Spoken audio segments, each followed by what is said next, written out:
dartaa koobsan nasiibka alle hagaagsan ayaan kugu heli ducaysan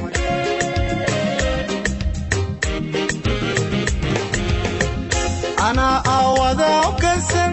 adduunka dartaa koobsan nasiibka waa hagaag sidaan hore idinkugu ballan qaadnay akhyaarta hawada nagala socotay waxa dabcan sida caadiga ahaydba aan wali ku jirnaa ololaha la dagaalanka iyo waliba ka hortaga cudurka coronavirus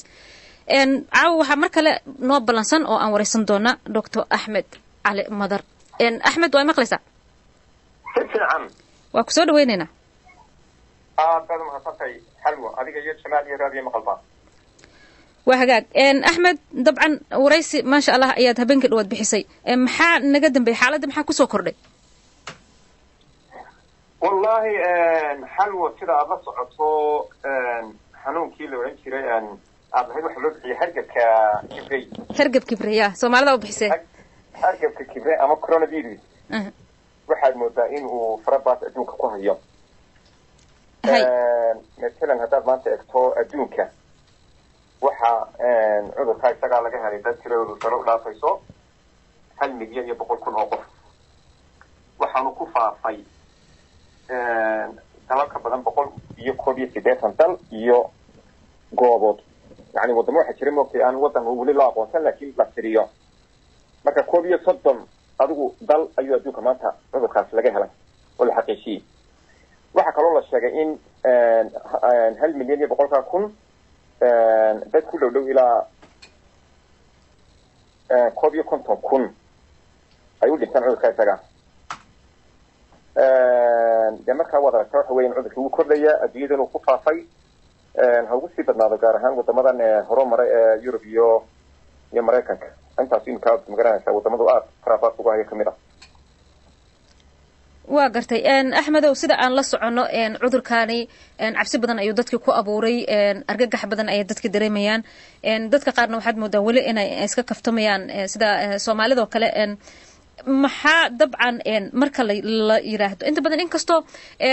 ay wax kasta iska cadyiin maanta dadkii ku kaftami jiray dadkan ku kaftami jirinba xaqiiqada la arkayo wadamada caalamka iyo halka ay wax marayaan dhimashada iyo waliba dadku maalinta ka dambeysay iyo waliba daqiiqad ka dambeysay uu soo ridanayo taasi dabcan waa wax iska cad waxaan u maleynayaa dadkana ay u cadahay in ay markaasi daawada kale ay tahay sida dad badan ba ay markaasi ay sheegeen in qof walba uu gacanta ku haysto daawadiis oo inuu guriga ku ekaado uusan meel aadin waxaan rabaa su'aasha aan ku weydiina caawa waxay tahay maxay tahay waxa ay ku kala duwan yihiin waxa la yiraahdaa karantiinada iyo isolationka inta badan dadka waa isku qaldaan eray ahaan si af Soomaali maxaan ku oran karnaa isolationka والله حلو وسؤال يا دوان أحسن وأنا سؤال رنتي كذا أقول كلا سارة لما الموضوع كذا أقول كلا سارة أدوار تهي هذا بقى ولي بقى إنك وده كنا نشوفنا النرويج رنتي ويكو أساس إني تذكر في عمل جالسيان كلا دوان شهر لبضع كارنتينا ده يو isolation كوحلة رضو هذه عن سيرة قوم أفافا هي إنه كارنتينا بيقول هذا شيء هبل ولا كارنتينا يوم ما غشين مرة قصة جل كارنتينا يوم ما تهضو ساسينا جاهيد لكن isolation كل حويان وكسي أدري هذا كارنتينا ده وهو حويان قف كاسو يسوق وقف لحنبي يقول وحنبي إنا وعد بالله كل من تصار أهم هذه اللي يقول هذا واحد يقول لي isolation أما isolation كان عني روح حويان إن أقول كل رئيسه وأنا كصوب حينين وأنا دبت اللغة قلين وأنا قل كان يقول لي كتير ما أنا هذا كده حكي هذه يقول يا أخي فتكلم قاعد كتير كتوه بتحمل المركز ها هذه لكن عدل الناس هاي قل كان يقول لك كتير ساينس بدن سمعت فهمين ما كان isolation كمان isolation كحويان وهل كان كتير إيسا من السبب حيث دبت اللغة قلين لكن كارنتينا روح حويان يقول لك كتير إيسا لكن دبت وضع حكرتها لكن أنا أتكلم صدقها مثلا جربتي وكلامك أي تدخل على جرابان فيتي وكلا وأنت حكرتها وتسوي كرتها لكن تدخل ما تكلم نفسها كده وكلا أبيات بدو قلت لي تذكر كارنتينا كتير أين حتى سكان كتيرين والله ما قلنا سكان كتبتهم حديث اللي جمع الموايو أو فرصة كل ويدو وأنا تكتب وقت يلا ما تترك هذين موكلا سواء ديجتو وقولوا بها كمارة ميسك أما كاسلا أكتب حسك أوتوماتيكا هدي العكس ماشي العكس اللي قطعت هذا كده حين سنة يا دوت حجتهم وكرنتينا ذكاس لكن السولاشونكا واحد كل شيء ساقولكا دبت إنه لقوم أقوله ما يفهمي وقرت واكو فهمي ان طبعا اريغاسي isolation marka af Soomaali ay noqoto inta aniga aan ka aqaan takoor ayaa la yiraahdaa qofkii in la takoor way u badan tahay laakiin takoridu takoridu kan marka wax surinimo takoridu waa magaalada xooga eray waxay noqonaysaa aan fiicneen in la isticmaalo marka karantiin waxaan filayaa inagu malihiin oo halka wax sidaan gaadno karantiinaba ayaan ku filan waxaan dadka gaarsiino laakiin ay isolation ku ka sii fogi mesela waxa kale ku kala duwan yihiin haddii karantiina lagu geliyey 2 toddobaad ayaad guriga joogaysaa waa taxadir badan muujinaysaa sabab fahmin si fiican haddii laakiin lagu geliyey isolation 2 week baad ku jiraysaa ka iyo waliba week kale oo dheeraada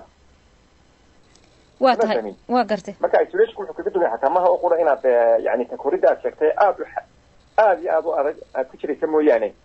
waqtigu uu ka dheeriyo wax weey marka imika ka soo baxdo labadii week ee hore isolationka week karantiina bad gelinaysaa kale ya waa gartay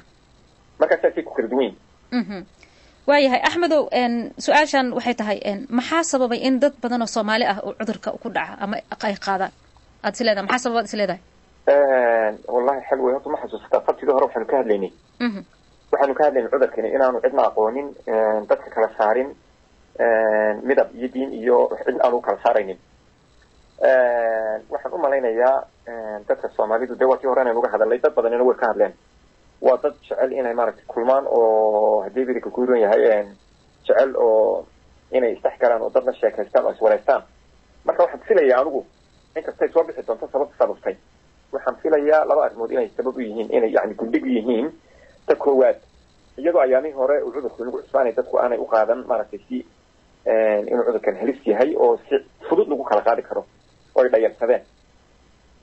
kalabadna waxay noqon kartaa iyada oo qofkii markuu soo qaado xanuunkii ama isagoo qaba aanu dadkii kale ka taxadiraynin dad badan waxay sheegeen oo dadkan dee maaragtay kumuunka iyo waxyaabahaas waxay sheegeen inay sababta saddexaadna noqon karto dadka Soomaalidu waxay ku nool yihiin cudurri oo waxa weeyaan waxa laga yaabaa qoys ka kooban 7 qof ama 8 qof inay 3 qol ay degan yihiin oo aad u cudurriya sida dadka qof ka mid ah soo qaado inuu intii kale aan qaadin karo marka waxyaabahaas oo la eego runtii Soomaalidu waxay noqotay yani dadka ugu jilicsan ee cudurkan ku dhici karo sababaha dartood waxa weeyaan cudurkani waxa lagu kala qaadaa isku dhawaanshaha waxa lagu kala qaadaa qofka in badan la joogto waxa lagu kala qaadaa taxadir la'aan saddexdiina Soomaalidu way leedahay oo ciriirada deganahay sidoo kale waan kulmaynaa waxa laga yaabaa qof cudurkii qaba oo isog inaan taxadirino ilaado astaanihiisa kama muuqdaan marka cid qaadin mayno waana muhiimadda ugu weyn sababta loo leeyahay inuu qof kasta mas'uuliyadiisa saaro waxa weeyaan adigoo xanuunkii qaba oo laakiin aan calaamadihii aanay ka muuqan ayaa dadka kala qaadin karaysa waa gartay marka la sheegay dadka soo galootiga aan wadanka u dhalanin dadka ugu badan oo cudurka ku dhacay dabcan inay Soomaali tahay dad badan oo Soomaali ayaa ka carooday dad badan hadlay ama social media qaybista kala duwan ka hadlay marka yaa qaladka iska la hadleedahay aad isleedahay qaladka yaa iska leebaad isleedahay ma ila xanuunkaasi lagu dhaco oo aan ku badnaana dadka ugu badan aan noqono anigu horta khaladka كل يوم أردت كذا مقنعة سلوك الحكومة أريكا أريكا حياتها تحت الآن إنك حجينا وهذا ذكر صومالي ده صومالي قفاز لا دينه نهاي إنه تحت الآن برن موجناي دولته هرسوي دراسة مركور ود أكتر واحد سنة يعني كوميشك إنه تذكر أدوية جالسيان وأساس بدن كتر كمان وأي مقنعة سوونا كل ما ولد تي في جالس يوتها جنادو لقى هذلي حياتها مركز يعني جماعة بالشدة محل على السوشيال ميديا ما يعني isgaarsiinta hadii la isticmaalay maaragtay waxay isku gaarsiiyo hase yeeshee waxyaabaha midna usla kuyuun ay ka gaabiyeen waxa ka mid ah waxay ahayd inay dadaal dheeraada ay sii muujiyaan oo ay u muujinayaan dadka ay og yihiin marka hore maaragtay inay adagtay inay ama wadanka taxkal sameeyeen ama meelaha gaarka degan markaan waxaan isleeyahay haddii maalmihii ugu horreeyay matalan bidel kan la yidhahdo bidel gabla oslo imika ugu badan marka oslo oo dhan la eego waa bidelka ugu fara badan leh dadka ku dhacay cid walbana leh bidelkaas oo kale maadaama uu suuqa uu ku yaalo faras magaalada ama magaalada barkeedii ku yaalo in xoog la saaro oo maaragtay dadaal dheeraad la muujiyo ayaa u malaynaya inay wax ka bedeli lahayd waayo waxay ku maqaalaan in kastaan hubin inay Greenland ka faray ayaamii hore dhan labada isbuuc oo ugu horeeyo dhan inay magaaladu furayd inay dadku imanayeen ay ka magaalaysanayeen ka tukaanaysanayeen marka waxay muujinaysaa in maaragtay dayac badan halkaa ka dhacay marka dayaca runtii aan waxaan oran karaa Soomaalidu warka uu wada gaaray laakiin inuu cudurkan halista uu leeyahay iyo sida fudud lagu kala qaadi karo waxay inay kulmuunka laftiisu ay maaragtay dadaal dheeraad muujiyaan oo ay xoog saaraan waxaana rajaynayaa insha Allah in wax badan aynu ka barano xanuunkan isaga waa tahay waa aad u mahadsantahay Axmed dabcan waa soo gabagabeynayna su'aalahaasi su'aasha ugu dambaysa waxay tahay maxaan sameeyaa hadda dabcan si waqti xaadirkan lagu jirsan ognahay waxa la gaaray waqtigii fasaxa ee booskaha sidee marka dadka isaga ilaalin karaan ama cudurka inay qaadaan horta waxaan doonayaa intaan su'aasha ka jawaabina xalwo inaan dib ugu yara laabano maxaa isbedel dhacay midna usbuucii hore markii xanuunka isaga ka hadlaynay iyo maanta صح sidaba xanuunku miyuu kordhay miyuu yaraaday taas marka keenaysa waxa booska ina sameeyay noqonayso midna hadda xusuusato sabtidii hore waxaanu saagnay dadka xanuunka qabay in ay ahaayeen 3750 qof 170 kamid marka intensive wax la yiraahdo ama gargaar degdega loo fidiyo oo ay markaa isbitaal ku jireen marka gargaarka degdega ay ku jireen 22 qof ma ay dhinteen maanta way ka soo wareegtay 7 tiradii markaa ahayd dadka ku dhacay 3700 ahayd iyo jarjarku waxay maraysaa 5519 sababtani gartay kororka intuu leeyahay waa aragtaa usbuuca hore bisha markay ahayd 16 waxa dhintay 22 qof maanta waxa dhintay 26 qof it means 40 qof oo dhan ayaa usbuuca soo wareegay dhintay ilaa maanta waxa ku jira intensive-ka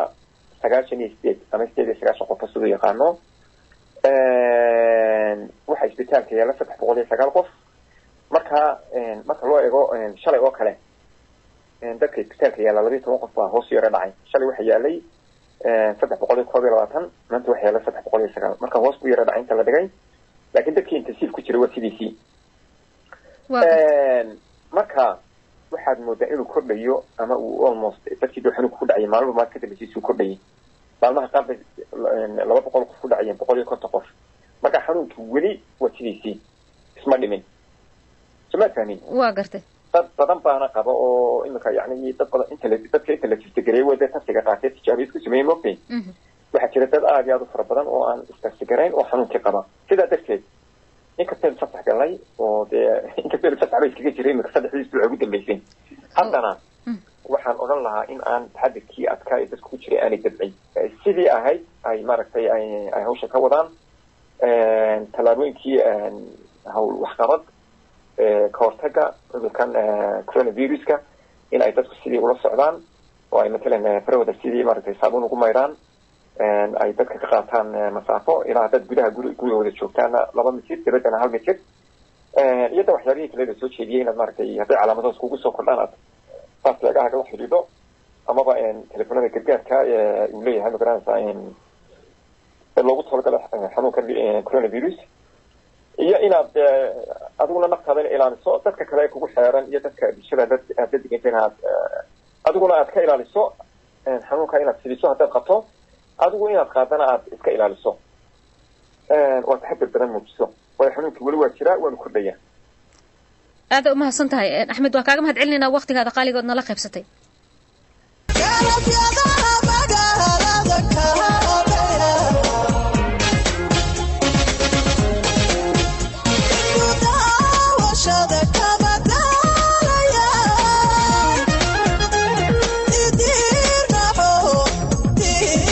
Oh